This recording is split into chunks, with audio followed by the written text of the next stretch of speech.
Santi me escribió ahí para poder compartir la palabra y agradezco mucho la oportunidad. Y yo voy a estar dando un poco un tema que es por qué hay que leer la Biblia, o 7 razones, decía el título, para leer la Biblia. Así que bueno, creo que en realidad hay muchas más razones y bueno, el desafío es poder motivarnos a estar leyendo más la palabra de Dios y a poder estar creciendo, ¿no? Le hago una pregunta, ya que me están escuchando, pueden responder ahí. ¿Alguno de ustedes alguna vez siguió un plan de lectura bíblico? Levanten la mano, pongan un sticker, un emoticón ahí. Bien, hay un par que sí. Los que están por...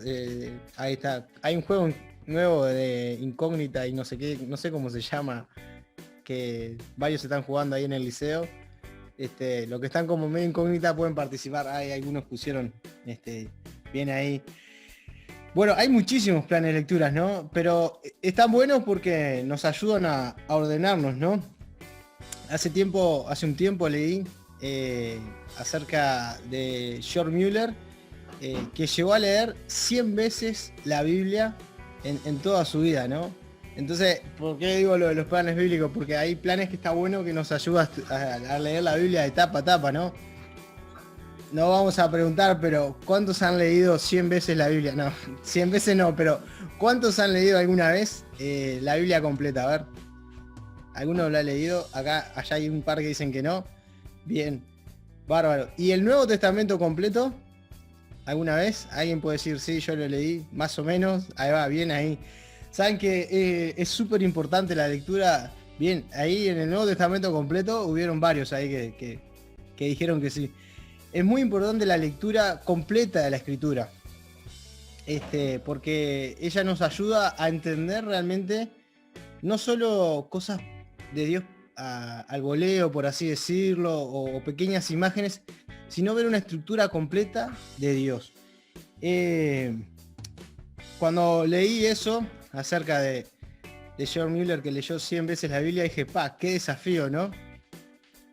No sé a cuántas podemos llegar cada uno de nosotros, pero sin duda que si él pudo, teniendo los orfanatos, teniendo las predicaciones, teniendo miles de cosas de por medio, creo que lo que no tenía era celular y eso ayudaba mucho, ¿no? Pero teniendo todos esos quehaceres, él logró hacer eso. Así que quiero, antes de hacer el mensaje, desafiarte. Bueno, ya se terminó un poco la era de la pandemia, ya vida casi normal con tapaboca, pero desafiarte a decir, bueno, me voy a proponer leer la Biblia de tapa a tapa. No sé, en un año, en 2 años, en 4 meses, en 3 meses, ahí como el Santi Rey que tiene la capacidad de hacerlo en un mes. No, mentira, tampoco tanto. Pero que te desafíes a decir, yo una vez por lo menos tengo que leer la Biblia de tapa a tapa. Desde Génesis 1 hasta el glosario, no, hasta Apocalipsis. Completo. Y van a ver que esa lectura enriquece mucho. Y antes de ir al primer pasaje, una vez escuché una frase que decía más o menos así: si uno escuchara de un libro que tiene historias de guerra, historias de pasión, historias de amor, historias de tragedias, que está lleno de eventos milagrosos, uno se motivaría a leerlo, ¿no? Y saben que eso es justamente lo que tiene la Biblia. Pero por ahí muchas veces no nos sentimos motivados porque no nos damos cuenta quién es el autor de este libro, ¿no? Por eso vamos a ir hasta segunda de Timoteo, un versículo muy conocido que probablemente varios puedan citar de memoria, pero que me parece que es clave para entender antes de por qué hacerlo, lo que la Biblia hace en nosotros. Antes de entender de por qué necesito yo estudiar la Escritura, bueno, ¿qué hace la Biblia en mí? Segunda de Timoteo capítulo 3, versículo 16 y 17. Yo estaba en primera de Timoteo. Segunda de Timoteo capítulo 3, versículo 16 y 17. Lo voy a leer yo, pero para la próxima voy a ir pidiendo que lean varios versículos. Dice así: toda la escritura es inspirada por Dios y útil para enseñar, para redarguir, para corregir, para instruir en justicia, a fin de que el hombre de Dios sea perfecto, enteramente preparado para toda buena obra. Lo primero que llama la atención ahí en el versículo 16 es que dice toda.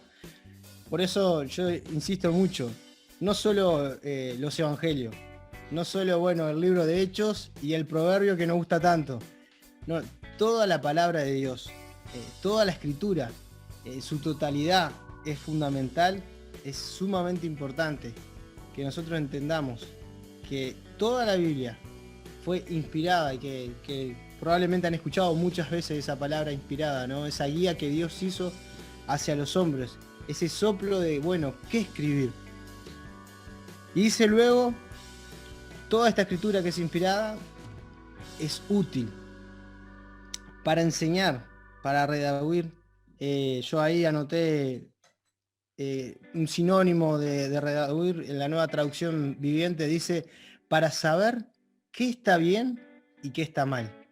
Creo que a todos nos pasa che, ¿esto está bien que lo haga?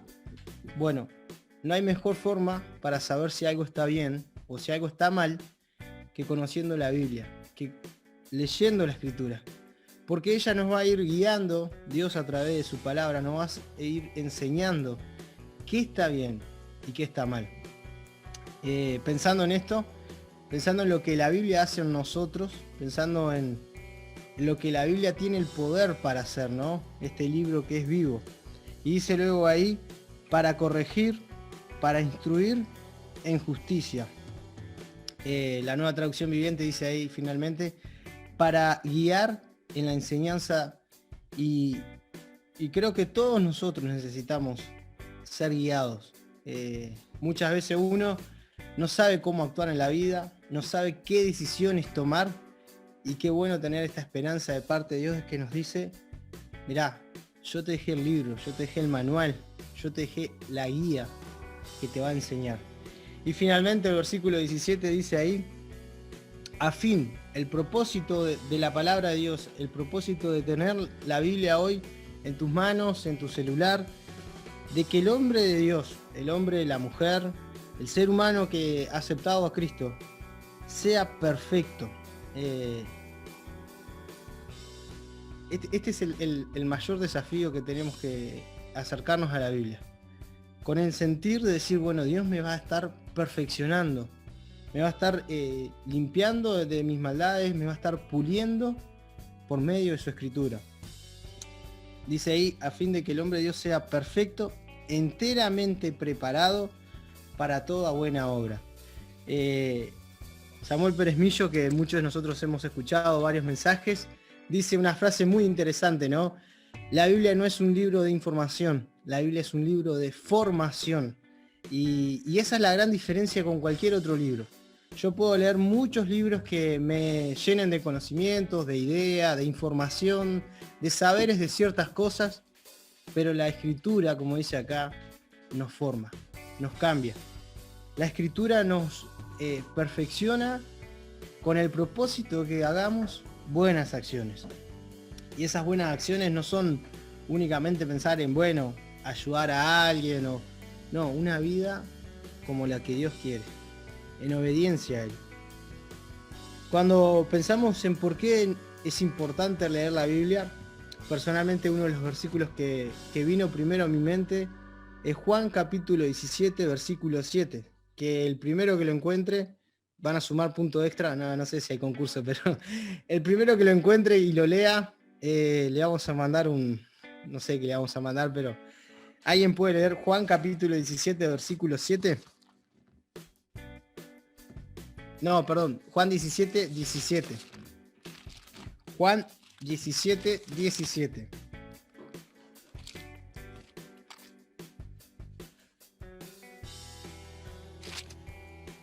¿Alguien llegó?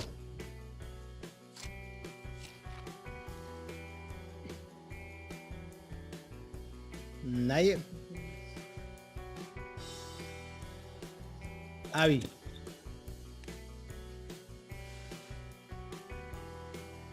Ahí.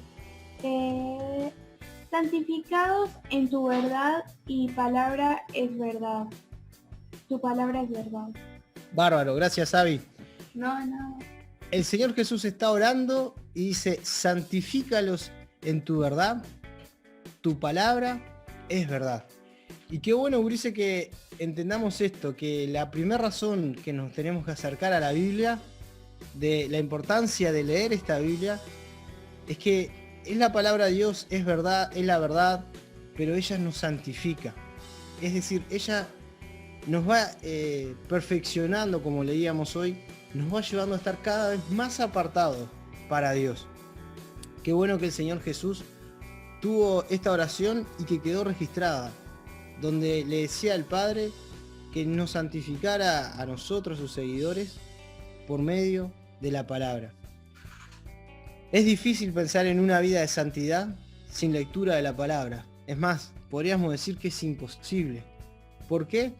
Porque ella es la que nos va teniendo día a día presente qué hacer y qué no hacer. Así que el primer propósito de la importancia de la lectura es que nos aparta cada vez más a Dios. Ahora vamos a leer varios versículos del Salmo 119. Tranquilos que no los vamos a leer todo, pero sí les quiero dejar el desafío de que lo lean y que subrayen cada vez que habla de la palabra, cada vez que habla de estatutos, de tus mandamientos, y van a ver que el salmista tenía un deleite especial por la palabra de Dios, y vamos a ver ahora algunas cosas que producía en él la palabra de Dios. Y qué bueno saber que Dios quiere hacer eso también en nosotros. No solo en pensar en una vida más santa, sino también en otras cosas que Dios produce por medio de su palabra. Si alguien lo hace, si alguien subraya, después puede mandar un mensaje ahí. ¿Cuántas veces subrayó la palabra estatuto o mandamientos o tu palabra? Y van a ver que casi todos los versículos, el salmista en este salmo, que es tan famoso por ser el salmo más grande, más largo, en casi todos los versículos hace referencia a la palabra de Dios. Pero vamos a leer alguno. ¿Quién puede leer el versículo 28? Salmo 119, versículo 28. Por un caramelo virtual. ¿Alguien que esté ahí? Te veo con ganas, Meli, ¿eh? Nah. Sí, Leo. Bien, Meli. Igual los incógnitas también pueden participar. Lloro con tristeza, aliéntame con tu palabra. Bien. El salmista, esa versión está muy clara, ¿eh? Yo tengo otra que dice, se deshace mi alma de ansiedad, susténtame según tu palabra, ¿no? Yo pensaba que uno como adolescente y muchas veces como jóvenes es muy ansioso, ¿no? Quiere todo ya, quiere ciertas cosas como, bueno, lo que están viendo por la cámara. Quieren muchas cosas, queremos muchas veces las cosas ya, y nos desesperamos y nos desanimamos, nos frustramos, y el salmista en esa angustia confiaba y le pedía a Dios que lo sustentara nada más y nada menos que a través de la Biblia. No vamos a preguntar, pero seguramente más que nada los grandes, los líderes y probablemente algunos gurises también, ¿no? Han tenido o hemos tenido, y me incluyo, momentos de mucha tristeza o de desesperación o de por ahí ansiedad sobre un asunto, preocupación sobre un asunto, y Dios puso un justo versículo ahí, ¿no? Y Dios trajo a la memoria un pasaje, una promesa de Dios que nos dio ese alivio, que nos dio ese, qué bueno que Dios está con nosotros y qué bueno que Dios nos habla a través de su palabra.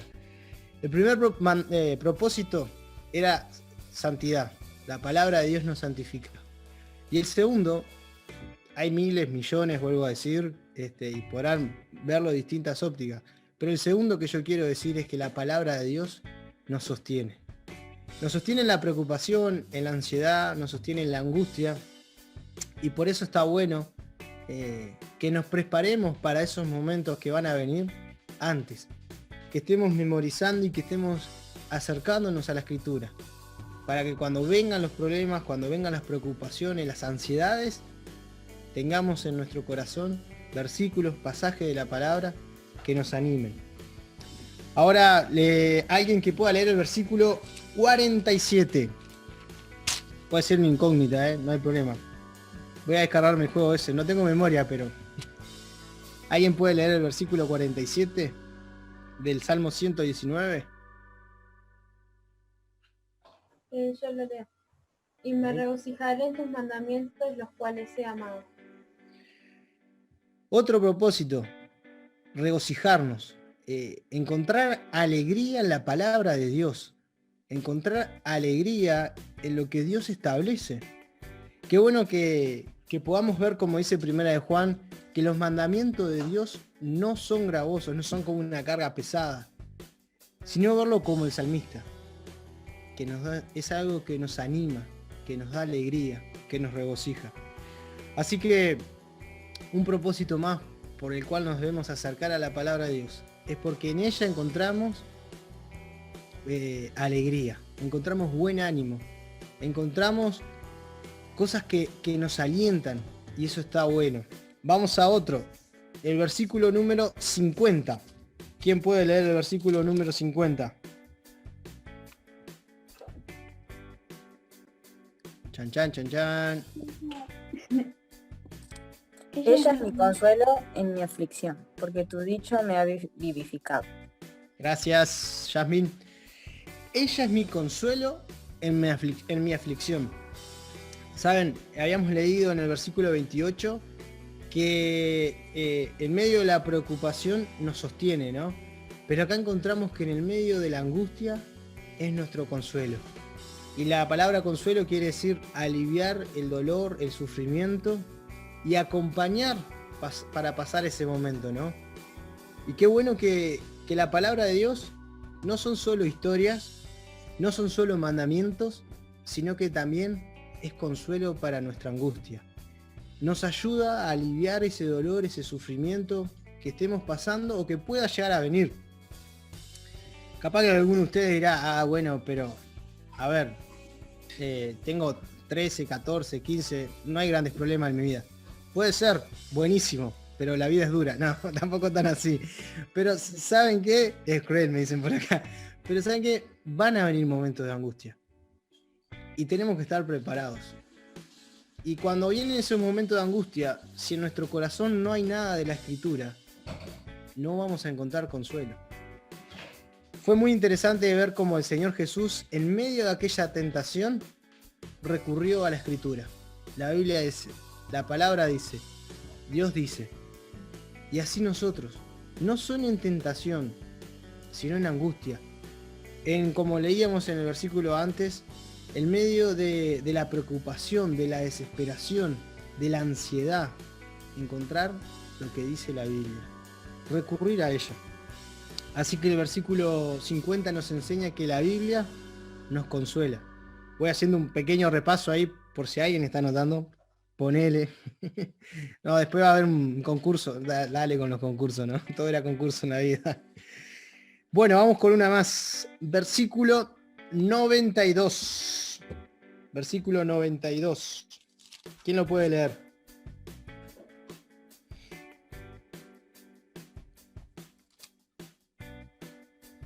Chan, chan, chan, chan.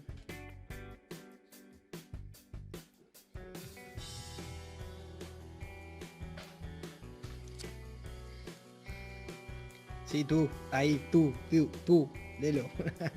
Alguien que lo lea, por favor. ¿Quién? Y a él, ¿tú quieres leer? Y a él. ¿No? ¿Sí? Bueno, si no yo lo leo, me quedo con todos los premios, no pasa nada, me como los caramelos yo. Bueno, dice así el versículo 9. Ay, ¿y a él? ¿Estás ahí? Está con disley lo que pasa. Si tu ley no hubiese sido mi delicia, ya en mi aflicción hubiese perdido. Bien, bárbaro, gracias. Gracias, Yael. El salmista dice, si tu ley no hubiese sido mi delicia. Yo no sé qué piensan ustedes cuando pensamos en algo delicioso. No sé qué se le ocurre a usted. A mí se me ocurre un helado de menta. Un tortún también, comida típica de San Carlos. Pero un buen helado a las 3 de la tarde, un día de verano, con Santilly arriba, así. Qué delicia, ¿no? Y no sé cuál es el postre favorito de cada uno. Alguno puede ser un buen asado, puede ser. Capaz que una buena ensalada también tiene su lugar. Pero imagínate eso que tanto te gusta. Y que el salmista diga, bueno, así como esa delicia, ese deleite, es tu palabra para mí. Qué desafío, si nos faltará. Y me incluyo. Si nos faltará el hecho de decir, bueno, que la palabra de Dios sea un disfrute pleno. Muchas veces la palabra de Dios la vemos como, tengo que leer, tengo que acercarme a. Y está bueno que veamos como el salmista, a futuro, ¿no? Si tu ley no hubiese sido mi delicia, en la angustia, en el problema grande, yo la hubiese quedado. Entonces cuando venga ese problema, esa angustia, si en ese momento la palabra de Dios no era un deleite, una delicia para nosotros, la vamos a quedar.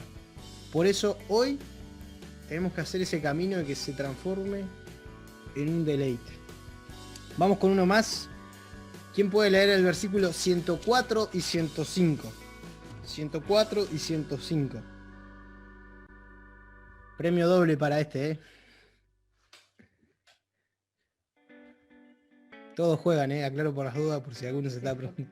Ahí va. Lo leo. Bien, Valentina. ¿Cuál era? 104 y 105.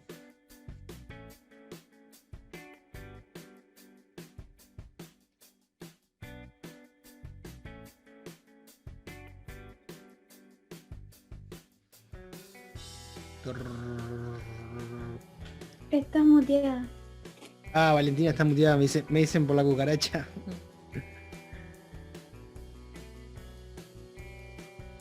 Lámpara es a mis pies tu palabra y luz para mi camino. Bien, ¿te animás a leer de vuelta el 104 y el 105 juntos?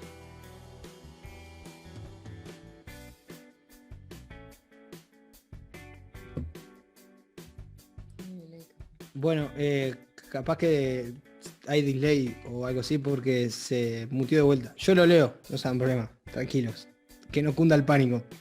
Dice así: de tus mandamientos he adquirido inteligencia, por tanto he aborrecido todo camino de mentira. Lámpara es a mis pies tu palabra y lumbrera a mis caminos. La palabra de Dios es una guía y nos ayuda a discernir entre la mentira y la verdad. No vamos a profundizar, pero en un mundo donde la verdad es muy relativa, está licuada, cada vez existe menos, la palabra de Dios nos enseña a distinguir entre la verdad y la mentira. Y vamos con el último versículo porque me habían dicho que tenía 25 minutos, así que me gusta cumplir con eso. Versículo 160. ¿Quién lo lee? Versículo 160. Yo lo leo. Bien. La suma de tus palabras es verdad, y eterno es todo juicio de tu justicia. Y ese último mandamiento es acercarse a la suma, a la totalidad de la palabra de Dios. No, me gusta una frase que dice, no es lo que Dios dice, sino lo que Dios enseña sobre un asunto. Muchas veces sacamos un versículo de acá, un versículo de allá, los metemos en una caja mágica y armamos una falsa doctrina. Por eso es importante acercarnos a la totalidad de la Biblia. Y ya para ir terminando, quiero... Capaz que quedaron muchas cosas en el tintero y después la pueden comentar. Pero quiero citar una frase, ¿no? Una vez escuché que decía así, que está muy buena. Este libro te apartará del pecado, o el pecado te apartará de este libro. Y que pensemos en esto, que cuando nosotros no nos queremos acercar a la palabra de Dios, es porque el pecado nos quiere apartar de él. Y que cuanto más nos acerquemos a la palabra de Dios, el pecado se apartará de nosotros. Termino con un versículo de una historia triste que dice que cuando Roboam había consolidado el reino, dejó la ley de Jehová y todo Israel con él. Este rey Roboam, cuando el reino estuvo firme, dejó la palabra de Dios. Así que a tener cuidado, que cuando estén las cosas bien, no dejemos la palabra de Dios de un costado, sino, como decía el salmista, preparémonos, que sea un deleite, una delicia, para que cuando vengan los problemas, la angustia, las dificultades, nos sostengan.